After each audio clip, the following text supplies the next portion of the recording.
प्रिय देशवासियों, नमस्कार। हम सभी ने बीते दिनों में देश का सामर्थ्य और उसका संयम दोनों देखा है। मैं सबसे पहले भारत की पराक्रमी सेनाओं को, सशस्त्र बलों को, हमारी खुफिया एजेंसियों को, हमारे वैज्ञानिकों को, हर भारतवासी की तरफ से सैल्यूट करता हूं। हमारे वीर सैनिकों ने ऑपरेशन सिंदूर के लक्ष्यों की प्राप्ति के लिए असीम शौर्य का प्रदर्शन किया। मैं उनकी वीरता को,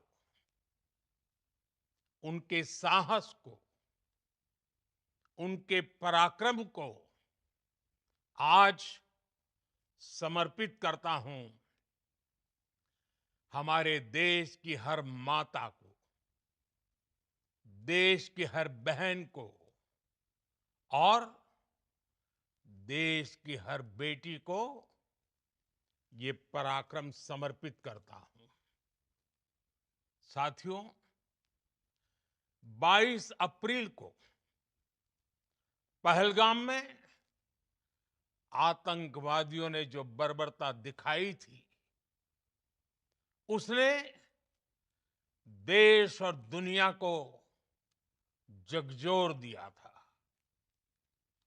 छुट्टियां मना रहे निर्दोष मासूम नागरिकों को धर्म पूछकर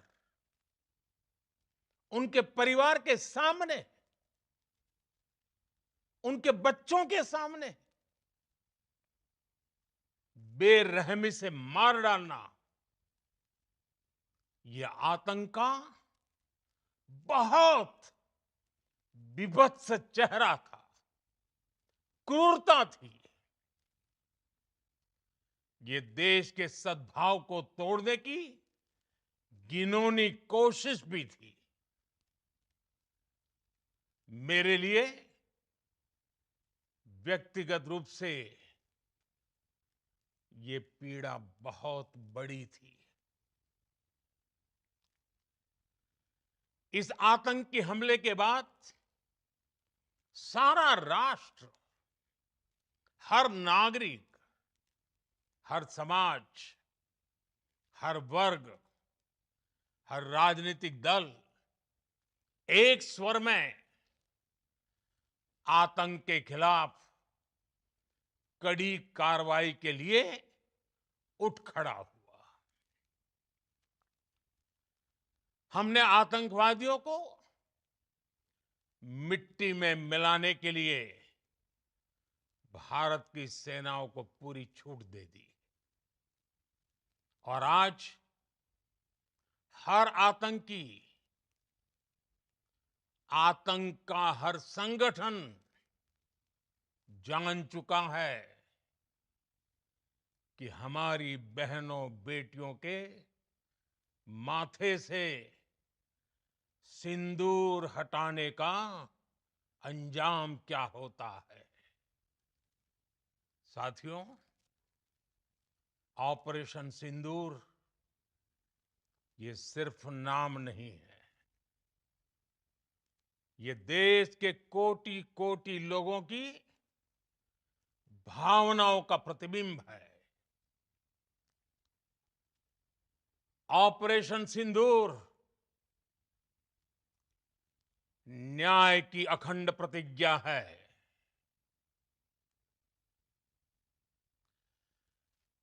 6 मई की देर रात, 7 मई की सुबह पूरी दुनिया ने इस प्रतिज्ञा को परिणाम में बदलते देखा है। भारत की सेनाओं ने पाकिस्तान में आतंक के ठिकानों पर, उनके ट्रेनिंग सेंटर्स पर सटीक प्रहार किया। आतंकियों ने सपने में भी नहीं सोचा था कि भारत इतना बड़ा फैसला ले सकता है। लेकिन जब देश एकजुट होता है, नेशन फर्स्ट की भावना से भरा होता है, राष्ट्र सर्वोपरि होता है, तो फौलादी फैसले लिए जाते हैं, परिणाम लाकर दिखाए जाते हैं। जब पाकिस्तान में आतंक के अड्डों पर भारत की मिसाइलों ने हमला बोला, भारत के ड्रोन्स ने हमला बोला, तो आतंकी संगठनों की इमारतें नहीं, बल्कि उनका हौसला भी थर्रा गया। बहावलपुर और मुरिद के जैसे आतंकी ठिकाने एक प्रकार से ग्लोबल टेररिज्म की यूनिवर्सिटीज रही है। दुनिया में कहीं पर भी जो बड़े आतंकी हमले हुए हैं, चाहे 9/11 हो, चाहे लंदन ट्यूब बॉम्बिंग हो, या भारत में दशकों से जो बड़े बड़े आतंकी हमले हुए हैं, उन सब के तार कहीं ना कहीं आतंक के इन्हीं ठिकानों से जुड़ते रहे हैं। आतंकियों ने हमारी बहनों का सिंदूर उजाड़ा था, इसलिए भारत ने आतंक के ये हेडक्वार्टर्स उजाड़ दिए। भारत के इन हमलों में 100 से अधिक खूंखार आतंकवादियों को मौत के घाट उतारा गया है। आतंक के बहुत सारे आका बीते 2.5-3 दशकों से खुलेआम पाकिस्तान में घूम रहे थे, जो भारत के खिलाफ साजिशें करते थे। उन्हें भारत ने एक झटके में खत्म कर दिया। साथियों, भारत की इस कार्रवाई से पाकिस्तान घोर निराशा में गिर गया था, हताशा में गिर गया था, बौखला गया था। और इसी बौखलाहट में उसने एक और दुस्साहस किया। आतंक पर भारत की कार्रवाई का साथ देने के बजाय पाकिस्तान ने भारत पर ही हमला करना शुरू कर दिया। पाकिस्तान ने हमारे स्कूलों, कॉलेजों को, गुरुद्वारों को, मंदिरों को, सामान्य नागरिकों के घरों को निशाना बनाया। पाकिस्तान ने हमारे सैन्य ठिकानों को निशाना बनाया। लेकिन इसमें भी पाकिस्तान खुद बेनकाब हो गया। दुनिया ने देखा कि कैसे पाकिस्तान के ड्रोन्स, पाकिस्तान की मिसाइलें भारत के सामने तिनके की तरह बिखर गई। भारत के सशक्त एयर डिफेंस सिस्टम ने उन्हें आसमान में ही नष्ट कर दिया। पाकिस्तान की तैयारी सीमा पर वार की थी, लेकिन भारत ने पाकिस्तान के सीने पर वार कर दिया। भारत के ड्रोन्स, भारत की मिसाइलों ने सटीकता के साथ हमला किया। पाकिस्तानी वायुसेना के उन एयरबेस को नुकसान पहुंचाया, जिस पर पाकिस्तान को बहुत घमंड था। भारत ने पहले 3 दिनों में ही पाकिस्तान को इतना तबाह कर दिया, जिसका उसे अंदाजा भी नहीं था। इसलिए भारत की आक्रामक कार्रवाई के बाद पाकिस्तान बचने के रास्ते खोजने लगा। पाकिस्तान दुनिया भर में तनाव कम करने के लिए गुहार लगा रहा था, और बुरी तरह पीटने के बाद इसी मजबूरी में 10 मई की दोपहर को पाकिस्तानी सेना ने हमारे डीजीएमओ को संपर्क किया। तब तक हम आतंकवाद के इंफ्रास्ट्रक्चर को बड़े पैमाने पर तबाह कर चुके थे। आतंकियों को मौत के घाट उतार दिया गया था। पाकिस्तान के सीने में बसाए गए आतंक के अड्डों को हमने खंडहर बना दिया था। इसलिए जब पाकिस्तान की तरफ से गुहार लगाई गई, पाकिस्तान की तरफ से जब ये कहा गया कि उसकी ओर से आगे कोई आतंकी गतिविधि और सैन्य दुस्साहस नहीं दिखाया जाएगा, तो भारत ने भी उस पर विचार किया। और मैं फिर दोहरा रहा हूं, हमने पाकिस्तान के आतंकी और सैन्य ठिकानों पर अपनी जवाबी कार्रवाई को अभी सिर्फ स्थगित किया है। आने वाले दिनों में हम पाकिस्तान के हर कदम को इस कसौटी पर मापेंगे कि वो क्या रवैया अपनाता है।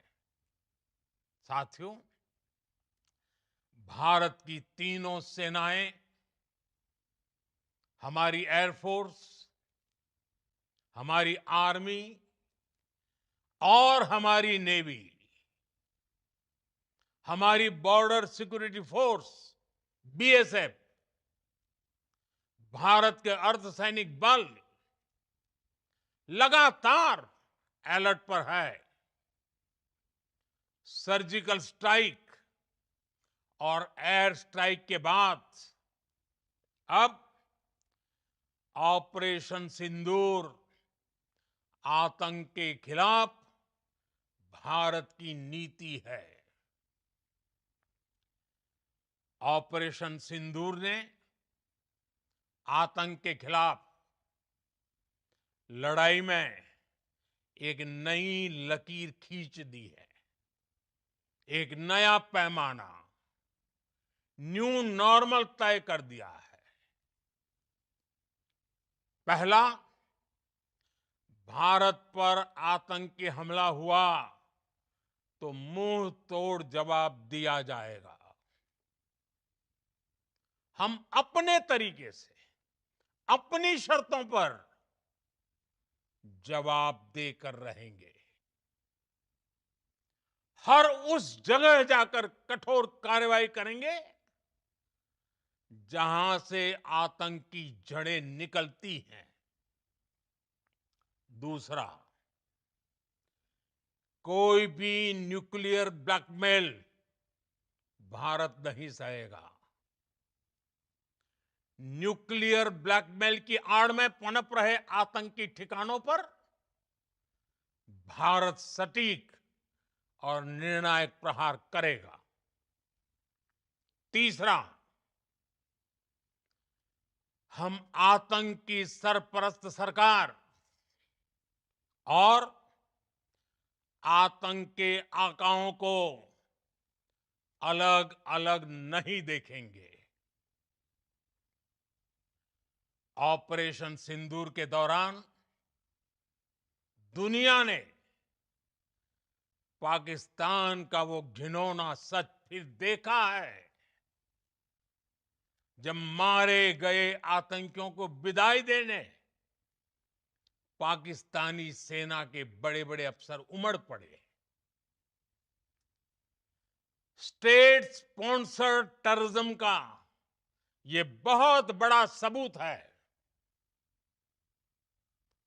हम भारत और अपने नागरिकों को किसी भी खतरे से बचाने के लिए लगातार निर्णायक कदम उठाते रहेंगे।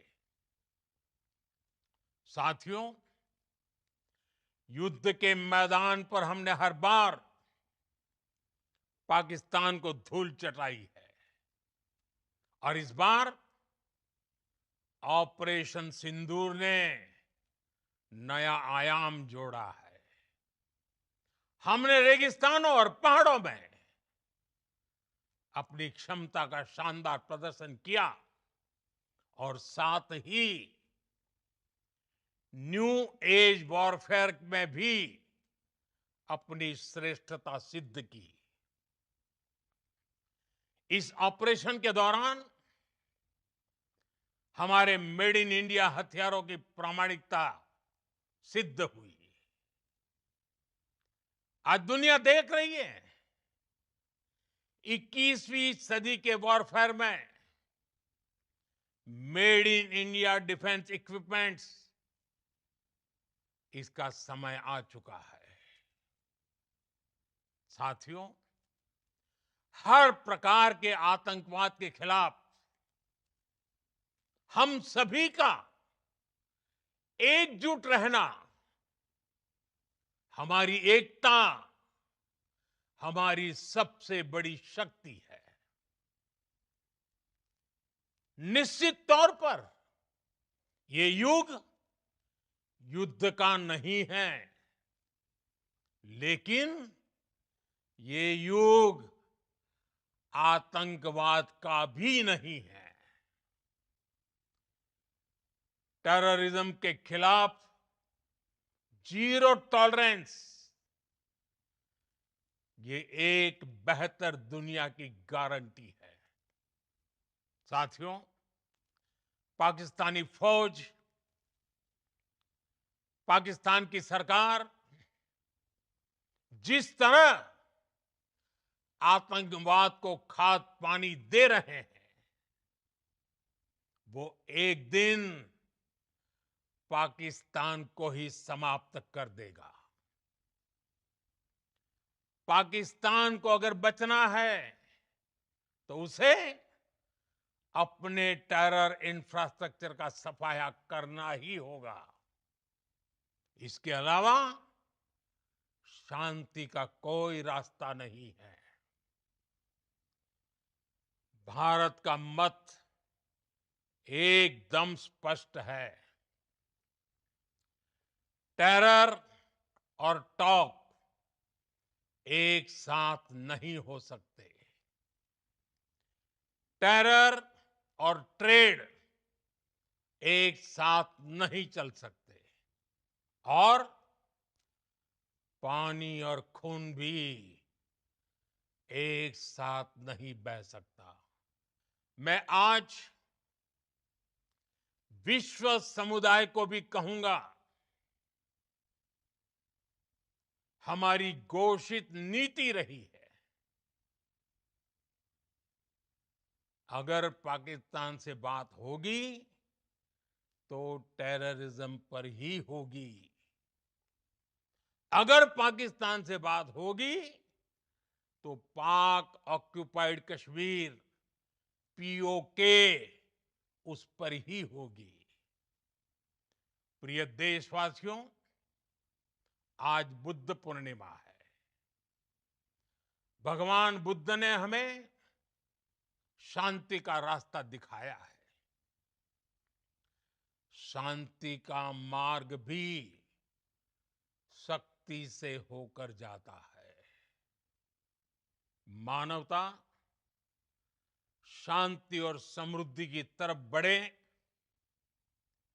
हर भारतीय शांति से जी सके, विकसित भारत के सपने को पूरा कर सके, इसके लिए भारत का शक्तिशाली होना बहुत जरूरी है। और आवश्यकता पड़ने पर इस शक्ति का इस्तेमाल भी जरूरी है। और पिछले कुछ दिनों में भारत ने यही किया है। मैं एक बार फिर भारत की सेना और सशस्त्र बलों को सैल्यूट करता हूं। हम भारतवासी के हौसले, हर भारतवासी का एकजुटता का शपथ, संकल्प, मैं उसे नमन करता हूं। बहुत बहुत धन्यवाद। भारत माता की जय। भारत माता की जय। भारत माता की जय।